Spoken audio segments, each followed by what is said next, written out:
Olá, amigos, estamos mais uma vez nos encontrando para darmos continuidade ao estudo do livro Nosso Lar.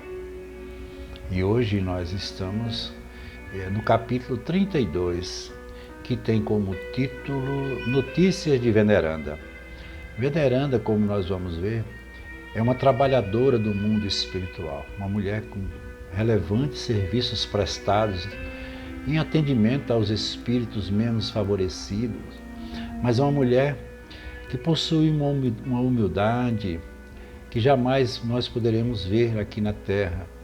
Tamanha a sua presteza, a sua dedicação naquilo que ela abraça como sendo o seu trabalho, um trabalho ativo, constante, mas voltado sempre para o amor ao próximo. Então, neste capítulo, André Luiz inicia sua narrativa dizendo que penetrara o parque banhado de luz e experimentava singular fascinação. Nós vamos verificar que André Luiz vai descrever exatamente os lugares aonde se processam os estudos. A gente pensa que lá no mundo espiritual o espírito vai ficar inerte, aguardando no repouso eterno o julgamento final, nada disso. Lá ele continua tudo o que ele tinha começado, aquilo que ele começou aqui, para dar sentido ao projeto da vida. E lá ele precisa estudar, ele precisa aprender, para quando na volta ele tenha um projeto de vida mais bem elaborado, que tenha menos dificuldades, que aprenda mais aquilo que é necessário para o seu crescimento interior. E aí a ministra Veneranda criou planos excelentes, diz ele, para os nossos processos educativos. Ela é a coordenadora de todos esses projetos que nós vamos ver agora. E observando-me a curiosidade sadia, continuou esclarecendo. Trata-se de salões verdes para o serviço de educação. Entre as grandes fileiras das árvores, há recintos de maravilhosos contornos para as conferências dos ministros da regeneração, outros para ministros visitantes, estudiosos em geral, reservando-se, porém, uma assinalada beleza para as conversações do governador quando ele se digna vir até nós. Surgiram deliciosos recantos em toda parte. Os mais interessantes, todavia, a meu ver, são os que se instituíram nas escolas. Variam nas formas e dimensões. Nos parques de educação do esclarecimento, instalou a ministra um verdadeiro castelo de vegetação em forma de estrela, dentro do qual se abrigam 5 numerosas classes de aprendizado e 5 instrutores diferentes. Tudo isso é uma estrutura que ele estava vendo, semelhante a uma escola, só de uma maneira bem muito mais aprimorada, mais evoluída do que aqui na Terra. E ele diz, no centro funciona enorme aparelho destinado a demonstrações pela imagem, à maneira de aparelho de cinema terrestre, com o qual é possível levar a efeito 5 projeções variadas simultaneamente. São as nossas teleaulas de hoje. Você imagina, esse livro foi escrito em 1947, quando ele já via tudo isso, coisas que nós só agora que estamos vendo, principalmente nesse momento que nós estamos passando, que são as telecomunicações usando todo o seu potencial para as teleaulas, as teleconferências, enfim. Mas isso já existia lá em nosso lar desde aquela época. E ele continua, essa iniciativa melhorou consideravelmente a cidade, unindo no mesmo esforço o serviço proveitoso à utilidade prática e à beleza espiritual. Veja quanta informação está sendo passada através dessa narrativa. Cada salão natural tem bancos e poltronas esculturados na substância do solo, forrados de relva aromática e macia, tudo feito com a própria natureza. Isso imprime formosura e disposição características. Disse a organizadora que seria justo lembrar as preleções do mestre em plena praia, quando de suas divinas excursões junto ao Tiberíade, e dessa recordação surgiu o empreendimento do mobiliário natural. A conservação exige cuidados permanentes, mas a beleza dos quadros representa vasta compensação. Ela quis mostrar exatamente da humildade e da simplicidade de Jesus. Jesus não precisou de grandes espaços, nem de tribunas, nem de grandes auditórios, para nos ensinar tudo o que ele nos ensinou através do Evangelho. Então Jesus procurava os lugares mais simples. Era à margem de um lago, era no sopé de uma montanha ou no alto, que ele proferia as mais belas lições de compreensão humana e de amor para toda a humanidade. Por isso que eu sempre digo, o importante não é a estrutura da escola, mas a capacidade daquele que ensina, principalmente quando ele ensina com amor. E Jesus ensinou-nos exatamente isto.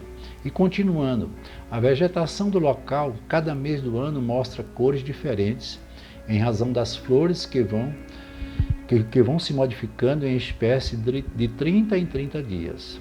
A ministra reserva o mais lindo aspecto para o mês de dezembro, em comemoração ao Natal de Jesus. Vejam que lá eles também seguem as mesmas comemorações que nós temos aqui. Que coisa interessante, né? Como estamos próximos do mundo espiritual. Quando a cidade recebe os mais formosos pensamentos e as mais vigorosas promessas dos nossos companheiros encarnados na Terra e envia, por sua vez, ardentes afirmações de esperança e serviço às esferas superiores em homenagem ao Mestre dos Mestres. Tudo isso ela fazendo uma referência a Jesus. Esse salão é nota de júbilo para os nossos ministérios. Talvez já saiba que o governador aqui vem quase que semanalmente, aos domingos. Ali permanece longas horas conferenciando com os ministros da regeneração e conversando com os trabalhadores, oferecendo sugestões valiosas, examinando nossas vizinhanças com umbral e recebendo nossos votos e visitas e, acima de tudo, confortando enfermos e convalescentes. Veja que homem humilde, mesmo tendo todo o poder que ele tem. À noitinha, quando pode demorar-se, ouve música e assiste números de arte, executado por jovens e crianças dos nossos educandários. O salão da ministra veneranda continua na acesa, animadamente. É também esplêndido recinto, cuja conservação nos merece especial carinho. Todos os nossos préstimos será pouco para retribuir as dedicações dessa abnegada serva de nosso Senhor. Ela fazendo uma referência exatamente, como eu disse, à ministra veneranda.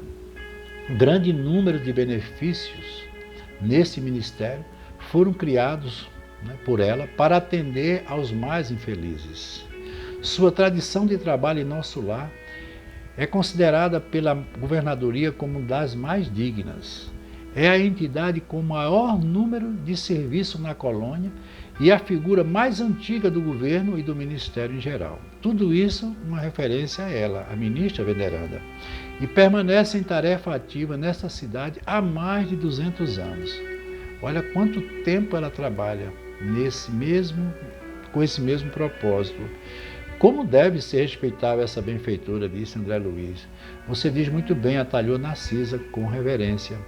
É criatura das mais elevadas de nossa colônia espiritual. Os 11 ministros que com ela atuam na regeneração ouvem-na antes de tomar qualquer providência de vulto. Em numerosos processos, a governadoria se socorre de seus pareceres.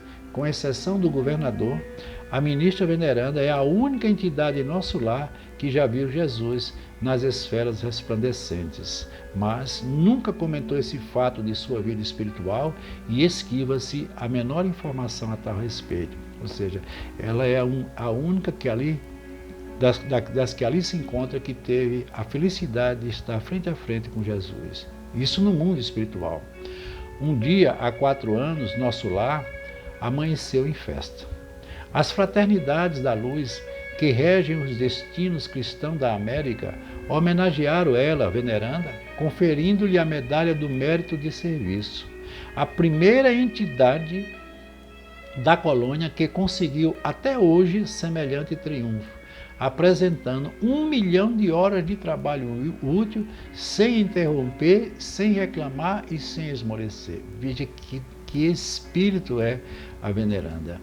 Generosa comissão veio trazer a honrosa concessão, mas em meio do júbilo geral, reunidos à governadoria, os ministérios e a multidão na Praça Maior, A ministra veneranda, veja como ela reage diante de tudo isso. Apenas chorou em silêncio. Entregou em seguida o troféu aos arquivos da cidade, afirmando que não merecia e transmitindo a personalidade coletiva da colônia, apesar dos protestos do governador. Ela recusou a homenagem. Veja que humildade, que nobreza desse espírito. Desistiu de todas as homenagens festivas com que se pretendiam comemorar mais tarde o acontecimento, jamais comentando a honrosa conquista. Extraordinária mulher, disse eu, por que não se encaminharia às esferas mais altas? Porque ela estava ali naquela experiência, naquele lugar onde existiam tantos espíritos ainda não tão evoluídos e sofridos.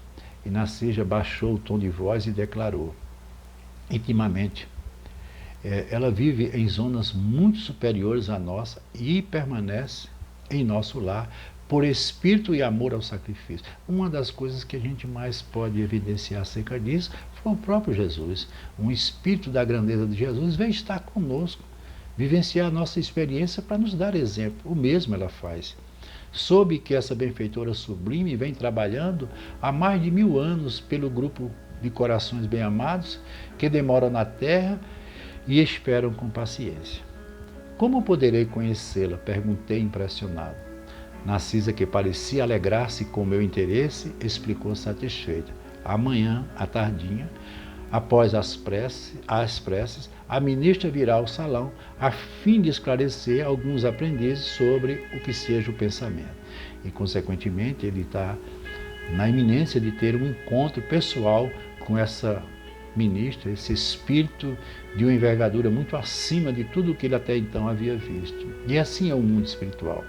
Esses espíritos, quanto mais evoluídos, mais trabalham em resgates, buscando sempre tirar dos momentos de dificuldade os espíritos menos evoluídos, sem condenar, sem haver nenhum outro fator, senão o de querer ajudar, como eu disse, descomprometido de qualquer coisa que seja de natureza pessoal, no que diz respeito ao orgulho e à vaidade. E aqui fica um abraço e vamos dar continuidade ao nosso estudo, partindo para o capítulo 33 logo em seguida. Um abraço.